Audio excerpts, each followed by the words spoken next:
respiration chez l'homme se fait grâce aux poumons dans le milieu aérien. On dit que l'homme a une respiration pulmonaire. En fait, la respiration est une fonction vitale qui correspond comme une des caractéristiques des êtres vivants en général.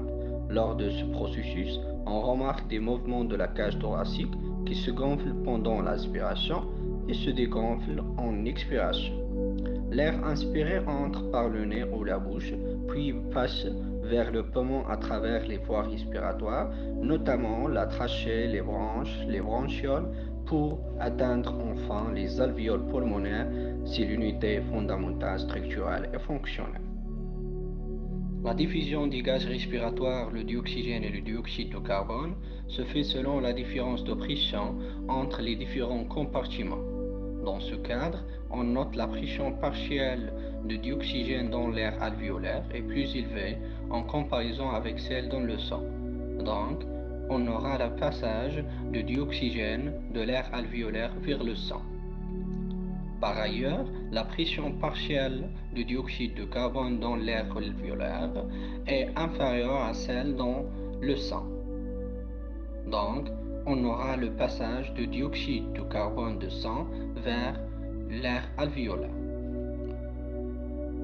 L'air alvéolaire pulmonaire cède le dioxygène au sang et inversement pour le dioxyde de carbone.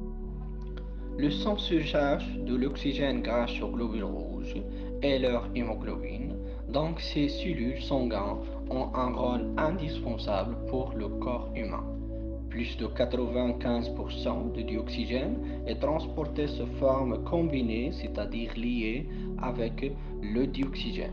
Lorsque l'hémoglobine est liée avec l'oxygène, on l'appelle l'oxyhémoglobine HbO2, qui va migrer vers les cellules des différents organes de notre organisme.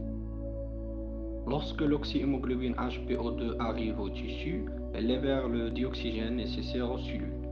De la même façon, les échanges des gaz respiratoires au niveau des organes entre le sang oxygéné et la cellule se font selon la différence de pression, puisqu'on note la pression partielle de dioxygène dans le sang est supérieure à celle dans la cellule.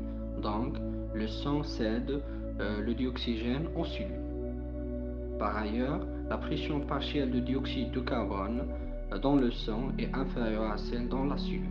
Donc, la cellule donne le dioxyde de carbone au sang. La respiration se manifeste par deux actions, notamment l'inspiration, c'est l'entrée de l'air inspiré, riche en dioxygène, et l'expiration, c'est le rejet de l'air expiré, riche en dioxyde de carbone.